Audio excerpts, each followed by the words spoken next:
PDM के इजलास की सरबराही नवाज शरीफ ने लंदन में बैठकर की, कुछ अहकामात जारी किए, सुप्रीम कोर्ट ऑफ पाकिस्तान के सामने क्या दरखास्त रखनी है और फिर इत्तेहाद में शामिल तमाम जमातों को क्या टास्क दिया गया, इसके हवाले से कुछ खबरें मेरे पास मौजूद हैं जो मैं आपके साथ शेयर करूंगा। लेकिन आगे बढ़ने से पहले एक स्टेटमेंट राना सनाउल्लाह की जो मैं सुन रहा था, वो ये कहते हैं कि पाकिस्तान तहरीक इंसाफ ने गरीब का अकाउंट इस्तेमाल किया, इमरान खान ने ऐसे इस्तेमाल किया कि जिसमें पैसे आते थे और उसे मालूम नहीं था कि ये पैसा कहां से आ रहा है और गरीब को विक्टिमाइज किया गया।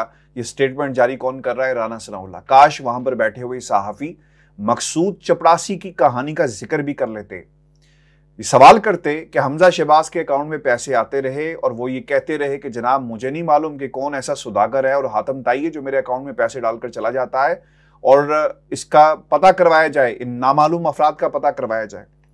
काश वो वक्त के वज़ीर आज़म शहबाज शरीफ साहब के हवाले से जो हमेशा ये कहते रहे कि मैं मसला फ़लस्तीन में बहुत ज़्यादा बिजी था और मुझे ख्याल था, मुझे नहीं मालूम कि इन अकाउंट्स के अंदर क्या होता रहा, कोई ये भी सवाल कर लेता।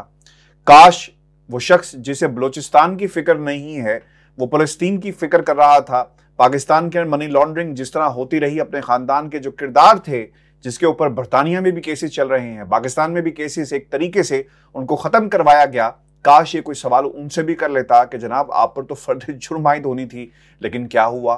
किसके कहने के ऊपर फर्द जुर्म तो आयद नहीं हुई लेकिन आपको कुर्सी पर बिठा दिया गया। काश ये कोई सहाफ़ी वहां पर सवाल कर लेता, लेकिन सवाल नहीं किया। क्या काश राना सनाउल्लाह से और उनके साथ जो खातून बैठी थी उनसे भी सवाल कर लिया जाता, जिन्होंने अपना ज़्यादा वक्त कहीं से इंस्ट्रक्शंस लेने पर लगाया और उनके कान में वो कुछ कहती रही और उन्हें लिख लिख कर पर्चियाँ बूटियाँ देती रही।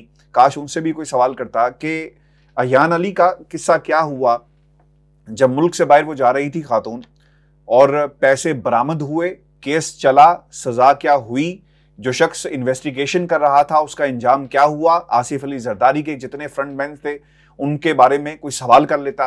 लेकिन किसी को तौफीक नहीं हुई। हर शख्स कोई ना कोई इस पाकिस्तान के अंदर अपने अपने एजेंडे पर, अपने अपने कबीले वालों को बचाने पर लगा हुआ है। व्यूअर्स, आज इमरान खान को गद्दारी के सर्टिफिकेट जारी किए जा रहे हैं। गैर मुल्की एजेंडे पर इमरान खान जो है वो चल रहा है, ऐसा कहा जा रहा है। अगर मुल्क के साथ वफादारी करना वो शख्स जो पैसा पाकिस्तान के अंदर लेकर आया और अगर वो गद्दार है तो फिर पाकिस्तान, वो तमाम पाकिस्तानी जो दुनिया भर में मौजूद हैं और पैसा पाकिस्तान भेजते हैं, यानी बाहर नहीं लाते, वो सारे के सारे गद्दार हैं। और अगर इमरान खान जिसने अपनी जिंदगी जो एक पुरसकून जिंदगी गुजार सकता था उसे तर्क करके पाकिस्तान की आवाम की जिंदगी को बेहतर कराने में लगा दी, अगर इमरान खान वो शख्सियत गद्दार है तो फिर सारे पाकिस्तानी गद्दार हैं। क्योंकि बहुत सारे ऐसे लोग दुनिया भर में मौजूद हैं जो चाहते हैं कि उनके मुल्क में तरक्की हो, उनके मुल्क में खुशहाली आए, क्योंकि वो उस निज़ाम को कंपेयर करते हैं। बरतानिया की सियासत को कंपेयर ऑटोमेटिकली लोग करते हैं जब वो पाकिस्तान के अंदर हालात देखते हैं। आज अगर मैं ये कहूँ सिर्फ ऐलान होना बाकी है व्यूअर्स, पाकिस्तान का दिवालिया निकल चुका है, ऑफिशियली ऐलान नहीं हुआ। पाउंड आज लोगों ने आकर अता तारड़, जिसका इकोनॉमी से कोई ताल्लुक नहीं, यानी मीडिया के ऊपर कब्जा ग्रुप इस वक्त बैठे हुए हैं जो अपने बयान को आगे बढ़ाते हैं और मीडिया खेल रहे हैं। वही कहते हैं कि जनाब अच्छे इंडिकेटर्स आ रहे हैं, इधर से ममनुआ फंडिंग का फैसला आया और उधर देखे स्टॉक एक्सचेंज भी बेहतर हो गई और डॉलर में भी कमी वाक़या हुई। ये इन लोगों की हकीकत है। मुझे याद है इस तरह का एक बयान माजी में भी किसी ने दिया था और उन्होंने कहा कि हुकूमत चेंज हुई और बेहतरी आ रही है, इकोनॉमिक सेटिस्फैक्शन, स्टेबिलिटी, इसका इजहार उन्होंने अपने अल्फाजों में किया कि इंडिकेटर्स बहुत अच्छे हैं। लेकिन 3 माह बाद हकीकत बिल्कुल मुख्तलिफ थी। काश ये कोई सवाल करे राना सनाउल्लाह से, काश ये कोई सवाल करे उन इत्तेहादियों से जो इनके इत्तेहाद में, यानी जो शख्स यहाँ पे लंदन में बैठकर पूरी कौम को डिक्टेट कर रहा है अपनी जमात के जरिए, उससे ही सवाल करता कि तुम्हारे बारे में बेनज़ीर ने क्या कहा, तुम्हारे बारे में उसका बेटा क्या कहता रहा। और फिर जब उनसे सवाल किया जाता है किसी टेलीविजन प्रोग्राम में तो वो हंसकर मुस्कुराकर आगे निकल जाते हैं। जनाब ऐसा नहीं चलेगा। अगर ये बयान, यानी राना सनाउल्लाह ने जो कहा कि अकाउंट्स इस्तेमाल किए गए, अगर ये बयान बरतानिया में वो बैठकर देते तो इस वक्त लोगों ने यहाँ की अदालतों का दरवाजा खटखटाना था और आपको भागना मुश्किल हो जाता। डेली मेल का केस आपके सामने है, जवाब नहीं मिल रहा, डिफेंस फाइल हो गया, लेकिन आज भी जवाब नहीं मिल रहा है, इसलिए इसको डिलेइंग टैक्टिक्स के तौर पर इस्तेमाल जो है वो बार बार किया जाता है। व्यूअर्स, आपको ये बता दूं कि इन सवालों का जवाब राना सनाउल्लाह क्या उन ताकतों के पास भी नहीं है जिन्होंने इन तमाम अली बाबा और ये 13-14 जमातों के जो चोर हैं इनको इकट्ठा कर दिया, उनको बिठा दिया, ये उनके पास भी जवाब नहीं है। लेकिन सबसे इंपॉर्टेंट जो खबर मैं आपके साथ शेयर करने लगा हूं, और ये जो मैंने इतनी लंबी तमहीद बांधी इसलिए जरूरी थी कि जब मैंने ये बात सुनी मुझसे रहा नहीं गया, और ये जो गद्दारी और मनी लॉन्ड्रिंग के जो सर्टिफिकेट बांटते फिर रहे हैं इनको जवाब देना बहुत ही जरूरी था। एक खबर आपके साथ शेयर कर दें, पीडीएम के इजलास की सरबराही नवाज शरीफ साहब ने की है।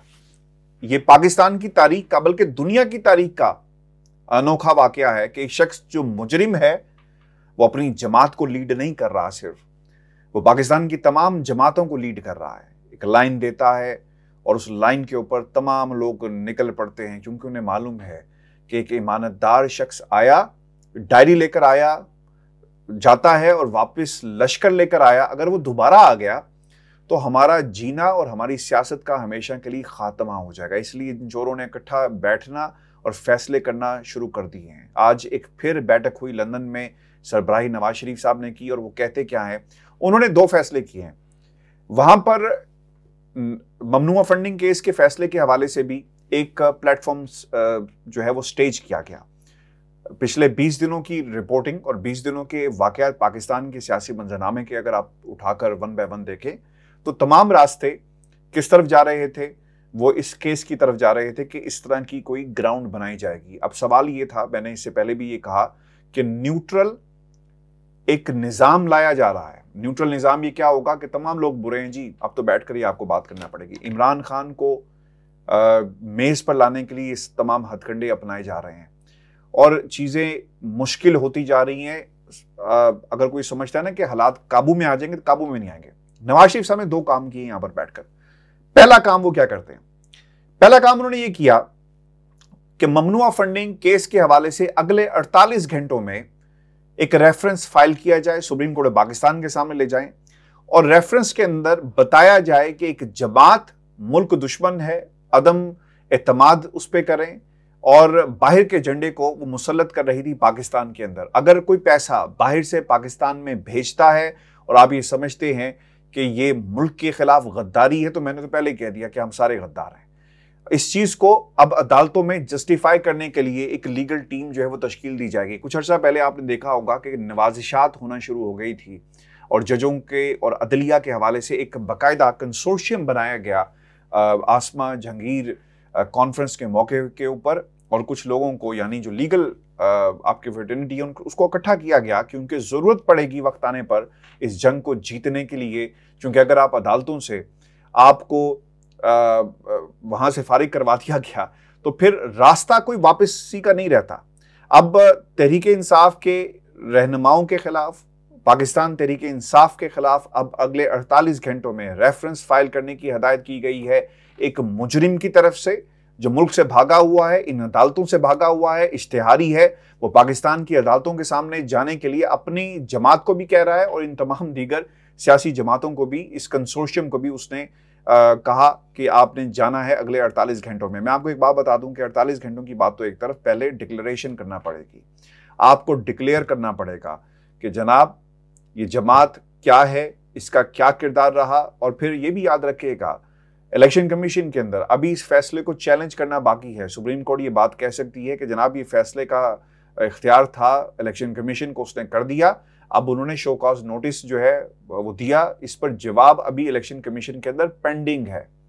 मैं आपके सामने ये टेक्निकल एक पॉइंट रख रहा हूँ। 48 घंटे क्यों कहे गए, इसलिए कि 15 दिन का टाइम होता है और 15 दिन के अंदर अंदर आपने रेफरेंस भेजना होता है। लेकिन अभी यहाँ पर फाइनलिटी जो है, फाइनल डिसीजन अभी नहीं आया, अभी शोकास का कहा गया है, और अभी जब तक ये फैसला मुकम्मल नहीं हो जाता उस वक्त तक सुप्रीम कोर्ट ऑफ पाकिस्तान ये कह सकती है कि दोबारा इलेक्शन कमीशन के सामने जाएं और फैसला वहां से लेकर आएं।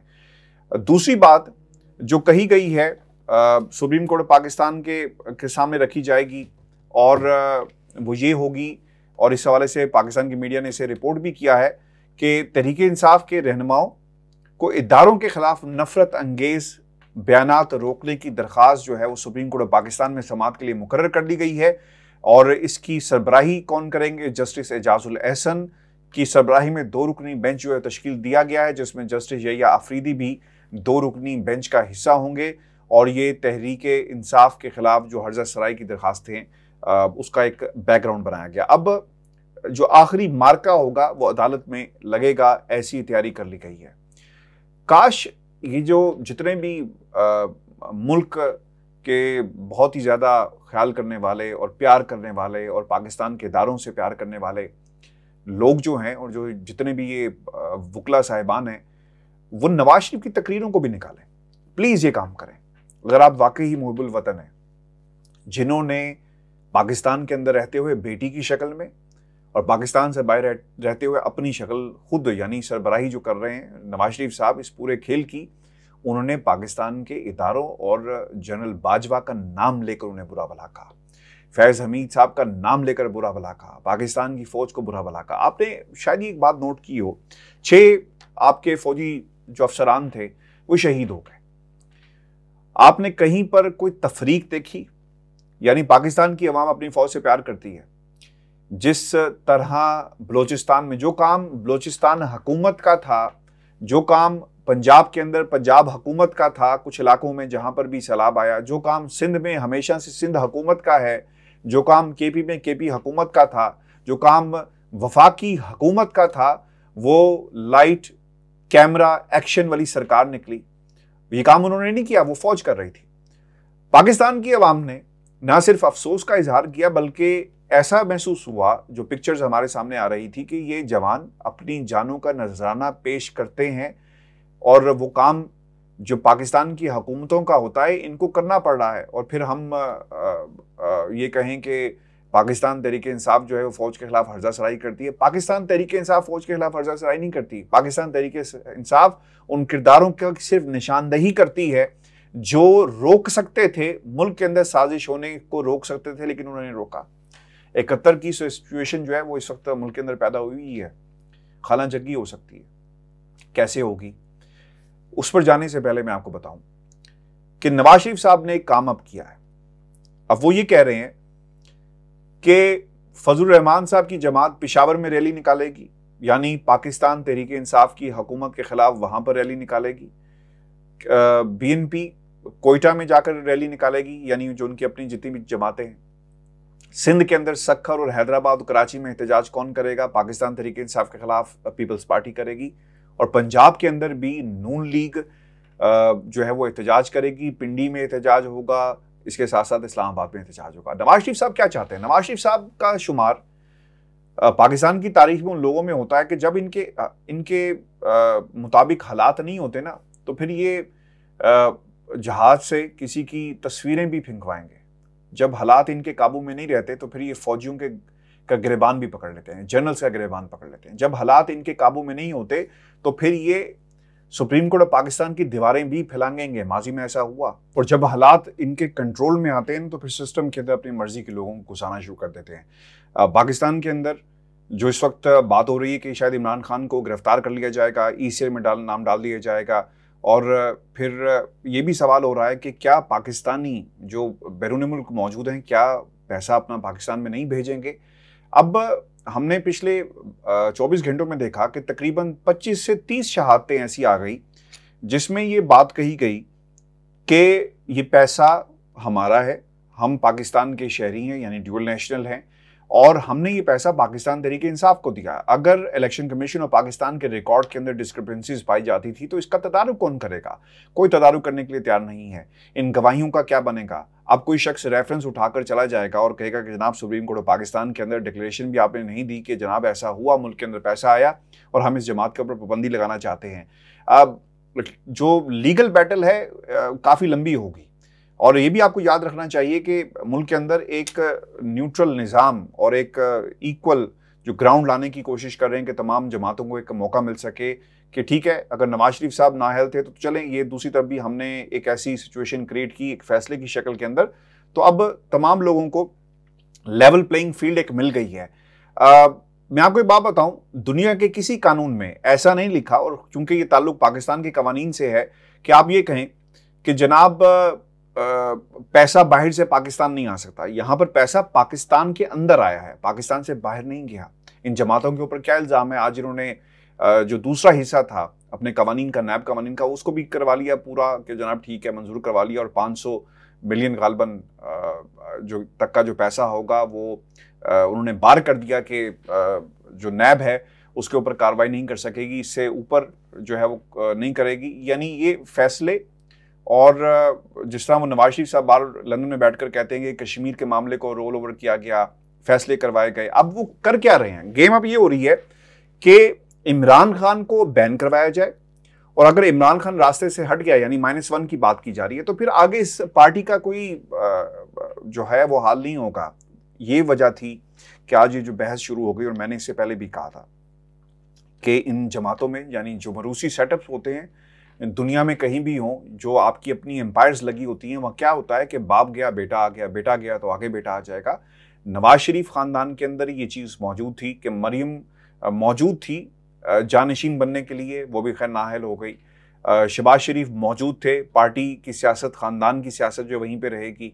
और फिर दूसरी तरफ हमजा शहबाज मौजूद है। यही हाल भुट्टो के ख़ानदान का भी है। इमरान खान के पास, यानी इमरान खान की जमात के अंदर कोई सेकंड ऑप्शन मौजूद नहीं है। इसीलिए कुछ ताकतें अब ये कोशिश कर रही हैं कि अगर हमने पाकिस्तान के निज़ाम में से, सियासी निज़ाम में से इमरान खान को माइनस करना है तो ठीक है, 13-14 जमातें तो हमारे साथ हैं, तो हम क्यों ना माइनस इमरान खान कर दें। लेकिन मैं आपको एक बात बताऊं, अगर आप ये कहें कि खान साहब को आप माइनस कर देंगे तो ये आपकी भूल होगी। ये लेगेसी है खान साहब ने जो इस कौम को शऊर दे दिया। अब कौम इन चोरों, लुटेरों और डाकुओं को किसी सूरत भी कबूल नहीं करेगी।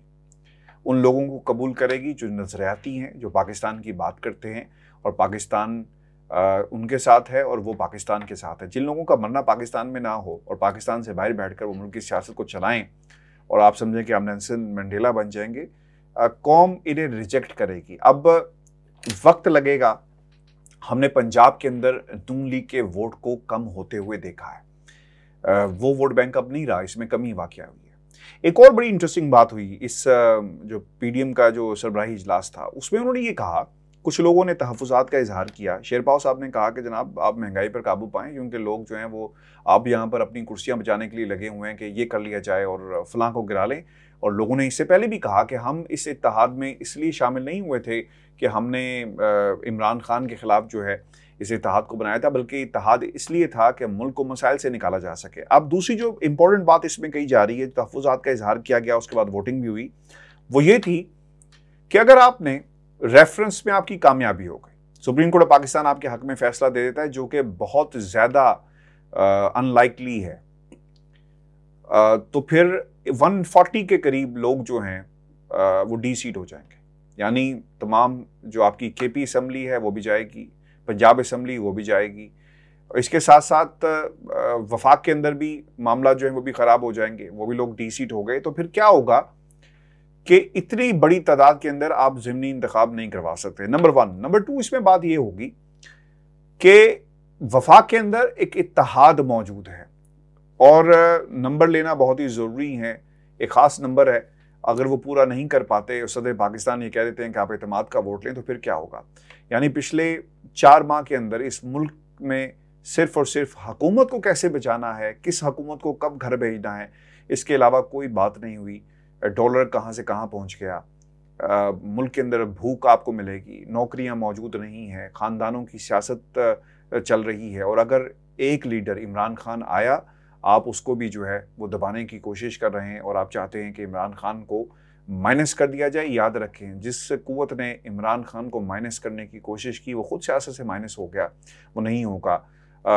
एक ख़ास करम नज़र आता है, दुआएं हैं। आपने कितने अरब रुपया पाकिस्तान के अंदर लगाकर शौकत खानम हस्पताल बनाया, लोगों का इलाज वहाँ पर मुफ्त हो रहा है। एक सिस्टम है जिसके तहत वहाँ से लोगों को गुजरना पड़ता है, लेकिन इसके बावजूद एक बड़ी तादाद के अंदर लोगों का मुफ्त इलाज होता है।